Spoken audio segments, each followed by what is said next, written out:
Thank you, everyone. How is everybody today? Great. Great. My name is Jared Weiss. I'd like to welcome you all here.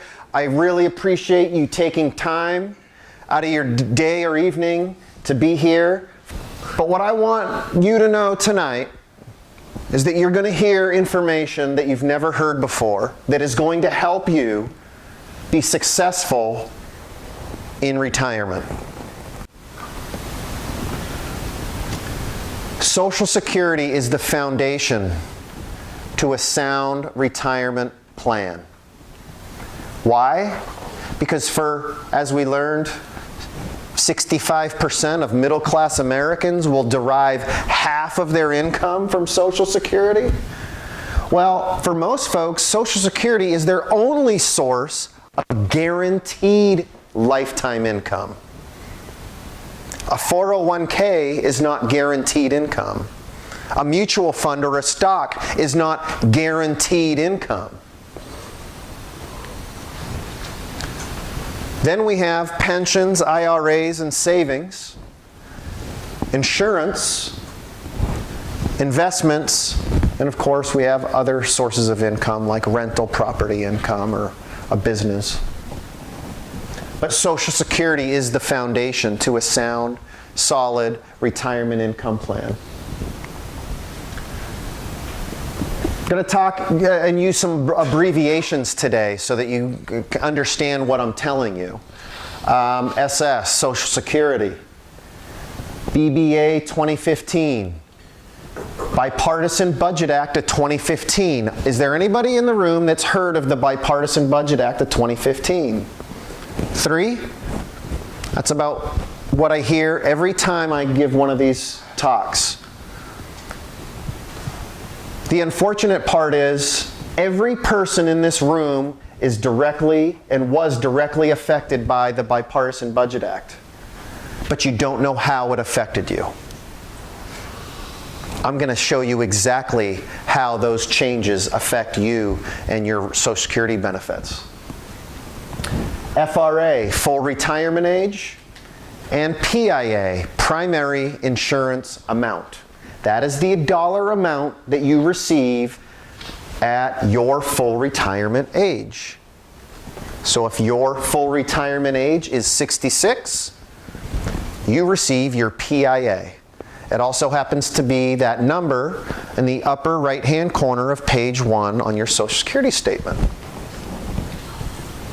COLA, cost of living adjustments. LE, life expectancy. Primary wage earner. That is the high wage earner between a husband and a wife or a spouse. And secondary wage earner is the opposite of primary. So how do you qualify for Social Security? Most people think it's your high 3 or your high 5, highest 3 or 5 years of wage earnings. It is your highest 35 years of earnings is how they calculate your PIA. Page 3 of your statement shows your entire life's earnings history, right? Of your statement. That's the history they use to come up with your primary insurance amount. The way that you earn Social Security benefits is by earning credits, and you earn 1 credit per quarter per year, or maximum of 4 credits a year. You have to have at least 40 credits or 10 years of work to receive a benefit. I'm going to tell you why that's important in just a little bit. A personal story about a client of mine that negatively impacted. There are some exclusions or reductions for federal employees, some state and local employees, and military and railroad employees. Oftentimes I hear, well, Social Security isn't going to be there when I need it. How many of you have said that to yourself, or your mom or dad or somebody told you it's not going to be here when I need it? I am here to tell you that is 110% false. It will be here when you need it. if the government does absolutely nothing between today and 2033, you will continue to receive 100% of your benefits. In 2034, if they continue to do nothing, you will take a 25% reduction in Social Security benefits. But that Bipartisan Budget Act of 2015 was the start of the government making changes to make the Social Security fund solvent. So what are some things that they will do that could improve solvency?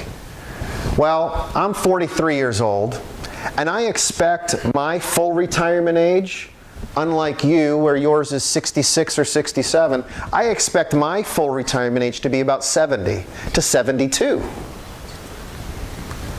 They could increase the minimum retirement age. Right now, it's 62 years old is the earliest you can file.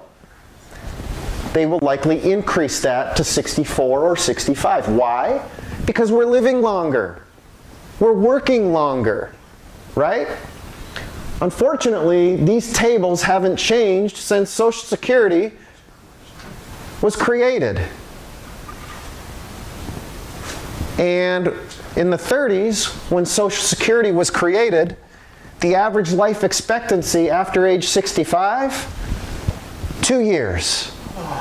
Which is why the Social Security fund was solvent up until the biggest demographic in the United States hit retirement age. Baby boomers. In 2011, the first generation of baby boomers started to retire, now utilizing the Social Security fund. They could increase the payroll tax. Right now, if you're earning a paycheck, 6.2% of your paycheck goes to pay Social Security, and your employer matches 6.2% for a total of 12.4% paid into Social Security. They could increase that, and I've seen the numbers, some of the studies that have been done, by 2%, which would make the Social Security fund solvent through 2075. Or they could simply reduce benefits. How are your benefits determined? They're determined by the year in which you were born, right? The earliest you can file is 62. If you file at 62, you'll take a 25% reduction in your benefits. 63, a 20% reduction, and until you hit your full retirement age. And for today's discussion, I'm going to assume everybody in the room has a full retirement age of age 66. Okay, some of you it might be 66 and 2 months, 66 and 6 months, but for today, let's assume it's 66. You will receive 100% of your benefits if you file at full retirement age. If you were born between 1943 and 1954, your full retirement age gradually increases to 67 for people born 1960 or later. What I want you to look at is what happens to your benefits after age 66. And this is really important. Each year that you defer your Social Security benefits past full retirement age, your Social Security benefit grows by 8% a year, guaranteed for up to 4 years, for a 32% increase. If you file at age 70, your lifetime benefit increases by 32%. 32%, that is a lot of money over your lifetime, isn't it? Yeah. That's a life changer. But what if you didn't know to wait? You didn't need the income from Social Security. Maybe you want to work until age 70. But somebody told you, hey, you should really file when you turn 66, right? Wrong. Let me ask you another question. how many of you are earning a guaranteed 8% return on your investments? If you are, please tell me now. I'd love to see where you're doing that. So let me pose a question to you. Might it make sense for you when you retire at 66 to take money for income from your 401k or IRA or your investments and let this grow by a guaranteed 8% a year for a 32% increase? I'm not saying that's right for everyone, because maybe your assets, you don't have enough assets to live on. I'm just simply saying that is a concept and an opportunity for you to maximize your Social Security benefits.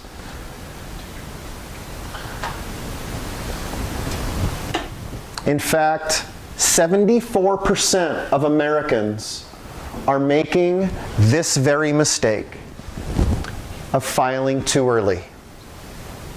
74% of Americans are still making that mistake because they don't know. They don't know what they don't know. Unfortunately, that is a fatal mistake that you can only change within 12 months of filing for your benefits. After which time, sorry, no do-overs. You're locked in. There are 3 distinct Social Security benefits. Retired worker benefit, which is your own benefit.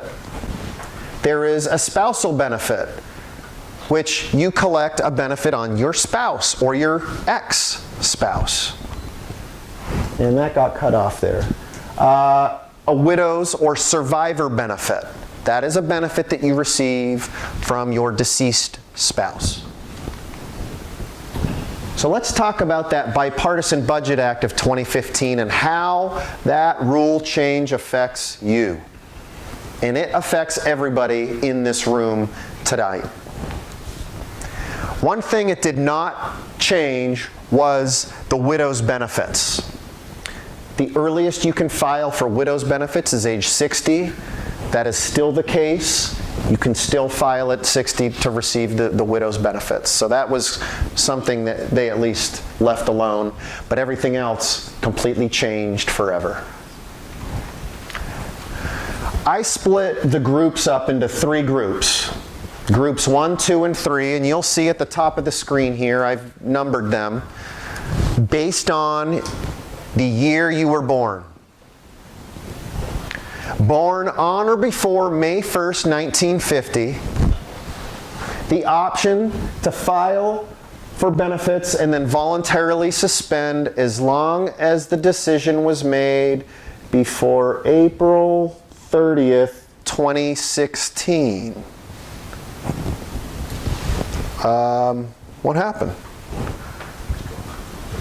So November of 2015, when this Budget Act was signed, they gave you a 6-month window to file and suspend. And if you didn't make that decision before April 30th, 2016, sorry, that window is now closed. You cannot file and suspend if you were born before May 1st, 1950. However, you can file a restricted app to receive spousal benefits. Restricted application means filing on your spouse's record. Group number 2, born after May 1st, 1950, but before January 2nd, 1954. If you haven't been taking notes already, this is the time where you'd probably want to write down and identify the group that you are in, so that you know how these rule changes affect you. If you're in Group 2, voluntary suspension would stop all benefits based on your work record, and you should only consider it to fix a mistake. To fix a mistake means in the first 12 months of filing, you pay back all the benefits you received and it never happened. Then you can wait and file later. Restricted application for spousal benefits are still available as long as you're 66 years old or full retirement age. So now you can't be 62, 3, 4, 5 and file for spousal benefits. You have to be 66. And group 3 is the biggie. Again, voluntary suspension should only be done to fix a mistake, but the option to file a restricted application is no longer available. So if you were born January 2nd, 1954 or later, you cannot file for spousal benefits and collect on your spouse. For this group, timing matters. Let me share with you a story. I have a client. She came to me when she was about 60 years old. This was three years ago. And this is a true story, by the way. She never worked a day in her life. Her husband and her had a farm outside of town. She raised the kids, worked on the farm, never paid into Social Security. He worked the farm. They got divorced just a few years ago. And she thought, well, at least I'll have his Social Security. No, you won't, because she was born after January 2nd, 1954. She's 60 years old, has never held a job in her life. Cannot collect a spousal benefit from her ex-husband. She now drives a bus for the school district in order to earn her 40 credits to earn a Social Security benefit. That's why the Social Security Administration did not publicize these rule changes, because they didn't do a whole lot to help people. But they are trying to make Social Security solvent.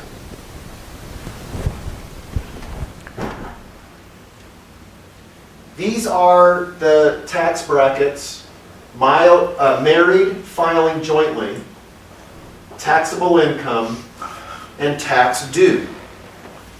If you are making between 0 and $18,550, you're in the 10% tax bracket. $18,551 to $75,300. The first $18,555 is paying 10%. Anything over is 15%. Does that make sense? You see how it works? So you're taxed at this at 10%, 15, 25, 28, 33, 35, so on and so forth. So let's take a look at a case where John and Jane may have some tax liability. And they have some choices. When they retire, they need income. In fact, they need $60,000 of annual income. They could take it from Social Security or IRA or a combination of the two. But how they receive that money will greatly impact their tax liability. So let's take a look. Taking $40,000 from an IRA and $20,000 from Social Security. So what does that sound like they're doing? You look at the $20,000 in Social, $40,000 from an IRA. It sounds like they're filing early, right? Yeah. Social Security is taxed at $11,100. Other taxable income of $40,000. Total taxable income $51,100. Minus the standard deduction, married filing jointly, you get the $23,200 standard deduction. So the net taxable income is $27,900. What's their tax bill? $3,258. But what if we did something a little differently? Instead of filing for our Social Security early because Uncle Kenny told us that we could and that's what we should do, what if we waited and we let our Social Security benefit grow and earn delayed retirement credits of 8% a year for 4 more years, and we took $20,000 from our $20,000 from our IRA and $40,000 from our Social Security. Well, quite a difference in tax liability, isn't there? Social Security is only $4,000 in tax. Taxable income, $20,000 from our IRA, right? $24,000 is taxable, minus your standard deduction of $23,000. Net taxable income, $800 with a federal tax bill of $80. Who likes that better? Absolutely. This is just, a really simple concept, but this is exactly how we help people just like you every day avoid painful mistakes that are easy to avoid.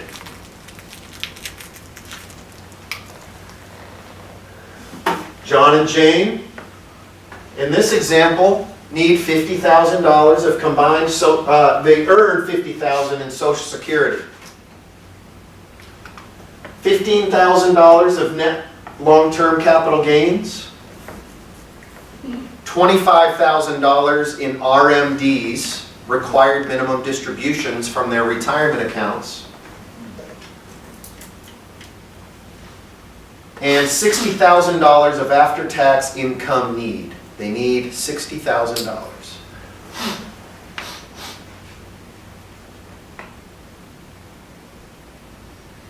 Repercussions of improper tax planning from a $100,000 IRA withdrawal.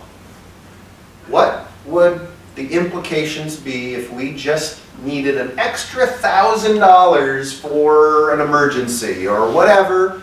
And you're like, oh, I'll just take it out of my IRA. Let's take a look at what happens.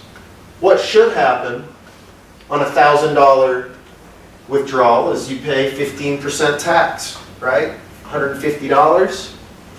But what actually happens is it causes $850 in Social Security tax at a 15% tax bracket, adding another $127.50 to your tax bill. Causes another $1,850 in capital gains tax at 15%.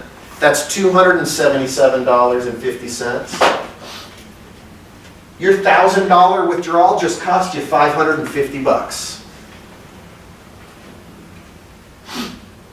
Now, do you see why it's so important to work with somebody to help you coordinate your benefits and avoid these mistakes? Moreover, why aren't your advisors telling you about this? Why aren't they telling you these simple strategies and concepts? There are tools to control taxes, like a 401k, a 403b, an IRA, a Roth IRA, and pensions. Do you know when to use tax-deferred products when appropriate? How to properly blend withdrawals from different accounts to avoid taxation? And how to consider which assets should be held in what account type. Is your dream a reality? How do you intend to spend your retirement? On that boat. On that boat? With my beautiful wife. With your beautiful wife. My beautiful kids. And your kids. My car. Grandchildren. How about you? How do you plan to spend your retirement? If I ever retire, living the dream, being able to travel, Travel? not have to worry Not have to worry. Worry about what?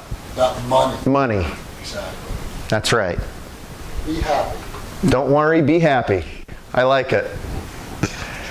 How will you support your desired lifestyle in retirement?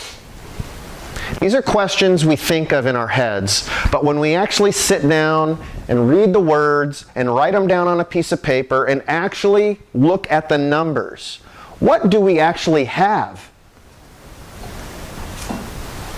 Is what we have enough to give us the lifestyle we've dreamt of in retirement? Will the choices you make in the past enable you to live the lifestyle you envisioned? The choices you make in retirement play a significant role in how you spend your retirement years. This is crucial. You are at a crucial moment in life, in your life, to make some really important decisions. And there is no time like the present to take advantage of these concepts and strategies that we're talking to you about today and employ them into your retirement plan. Your retirement plan does not start after you retire. It starts today, and hopefully it started long ago. But if it hasn't, today is the day to start planning for that boat trip with your beautiful wife. You will probably need at least 70 to 80% of your pre-retirement income to live comfortably in retirement. How much do you really need? A lot of people think I have to make whatever I was making at my job when I retire. That's what I need for life. For some folks, that might be the case, especially if you still have a mortgage. It may not be, especially if you're going to downsize. Sell your home, move to the south, move to wherever, closer to the grandkids. Chances are you're empty nesters by now. You don't need that 4-bedroom house. You could probably get away with a 1 or 2 bedroom. So how much do you really need? Ask yourself that question. We can help you get there. Another funny little cartoon. Have you given much thought to what kind of job you'll want after you retire? We all think we're going to work till I'm 100, till I'm 80, but do you really want to? Would you like the flexibility of saying, if I want to retire today, I can? If I feel like it? A lot of people don't have that luxury, and they have to work until 66 or 70 or even further. Although 79% of workers expect to work for pay in retirement, 29% of retirees actually do so. 79% say they want to, 30% actually do.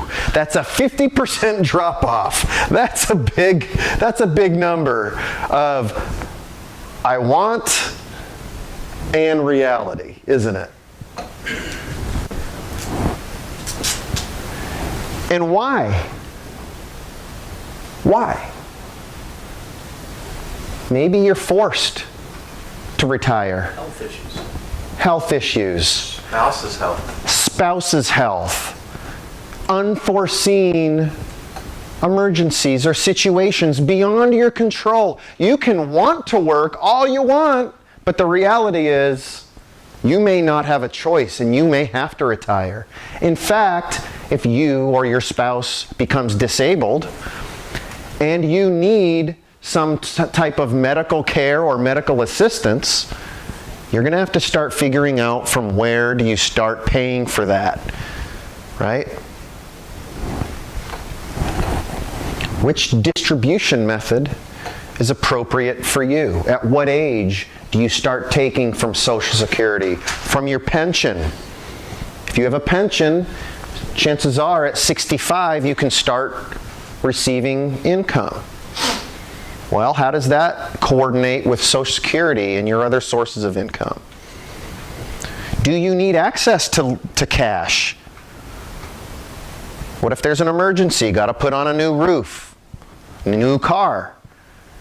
I want to buy an RV. Where is your money now, and do you have access to it? And if you do access those funds, will you pay taxes?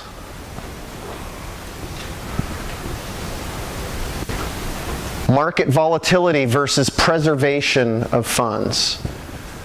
Most people have a 401k or some type of an IRA that's invested in mutual funds, which is tied to the market. Go up, go down, go up, go down. Where it goes, nobody knows. But a 401k is not a retirement plan. A 401k is a retirement tool, but it is not a plan. You know, we talk, a lot of these pictures here show folks on a boat, on a voyage. And before you set out on a voyage on a boat, you typically have a plan, a navigation plan of where you're going with coordinates. Retirement is no different. You need to have a plan and a coordinates of where you want to go and how you're going to get there. And if there's a storm ahead, what's your plan to avoid that storm? If there is a market crash ahead, what is your plan to avoid that crash? What type of income needs do you have and your tax situation? Which distribution method is appropriate for you? Sample asset allocation model. You know, if you've worked with an advisor, or even if you have a 401k, you can allocate your dollars into different accounts. And this is just a sample. Would you consider yourself aggressive or conservative? Hands up for those that would consider themselves conservative. Okay? How about aggressive? Here's what I kind of use as a rule of thumb. We use your age as a barometer. Okay? If you're 60 years old, 60% of your assets should be safe. 40% for growth. Why? The older you get, the less time you have to make up for market loss. When you turn 70, 70% should be safe and protected, 30% for growth, and so on and so forth. So for a conservative investor, they'd have half of their assets, if they're 50 years old, in a tool that is designed for safety and guarantees, 20% cash alternatives, and 30% in stocks. And for that aggressive investor, this is what an asset allocation might look like. 75% of their assets are in stock, 20% in other, and 5% in cash alternatives. So how close are you to retirement, to retiring? What's your age? These are, you know, I ask a lot of questions, but I'm asking those questions because I want you to ask yourself these very same questions.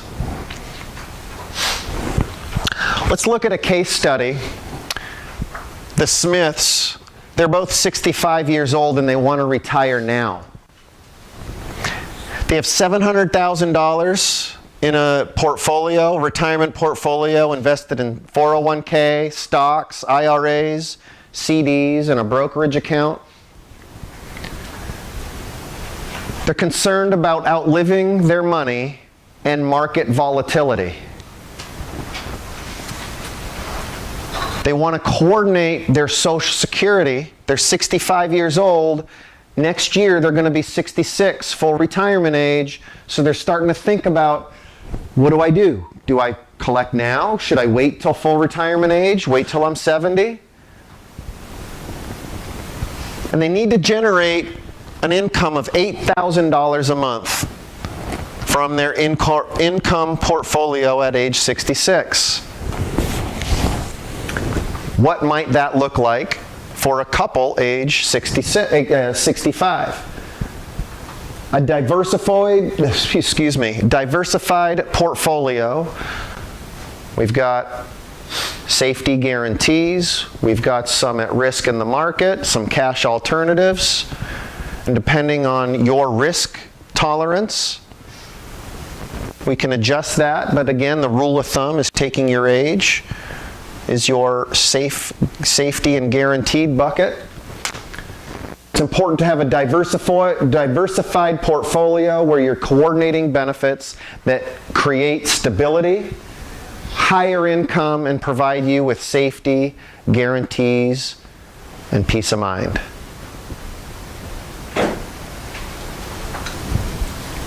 What does your retirement plan look like? Do you have a plan? Only 22% of us have saved enough for retirement. Winning is crucial to my retirement plan, it says. Winning the lotto. I hope that's not your retirement plan. Powerball. So I've covered a lot of information. I've given you some important strategies that'll help you make educated decisions about how to develop an income stream from your assets to fund the retirement lifestyle you've envisioned. So what's next? You all have an evaluation form that I handed to you when you came into the room. If you haven't done so, I'd like you to fill out the top portion with your information. In the middle portion, there's a place to check yes for a free consultation. If you'd like help in coordinating your retirement benefits or want a retirement plan, check yes. And we'll schedule a free consultation. If you never want to see me again, check no. I'm not going to call you. I'm not going to email you. I only want to work with people who want help. So please respect my time and I will respect yours. But if you do want a second opinion or would like some assistance, go ahead and check yes. I will have Lance come around and schedule appointments with you for a day or time that's convenient for you. Do you already have a financial advisor? Is he or she talking to you about Social Security strategies? And if not, why? Is he or she talking to you about your tax map? What is your tax plan? What tax liabilities will you have in retirement? And why not? Is he or she talking to you about coordinating your benefits? And if not, why? Or why not? For those of you that would like a free consultation, there's some things that I'd like you to bring in with you to make the most of our time together. Our first consultation is typically 1 hour, where it's just you getting to know me and me getting to know you to see if we're a good fit. There's no pressure to buy anything. I certainly won't ask you to write a check, as I don't charge any fees for free consultations, right? They're free. So I do ask that you bring in your personal income, expense statements, bank or brokerage statements, life insurance policies, annuity contracts, personal balance sheet. I will also provide you with a questionnaire to fill out and bring in, which will help me help you. And most importantly, if you haven't done this already, please go to ssa.gov and download your most recent Social Security statement. This is crucial. Again, Social Security is the foundation to a sound, solid retirement income plan. Thank you very much for being here tonight. Again, I will give you a chance to fill out your evaluation sheets, and Lance will come around and collect those in a minute. Thank you very much.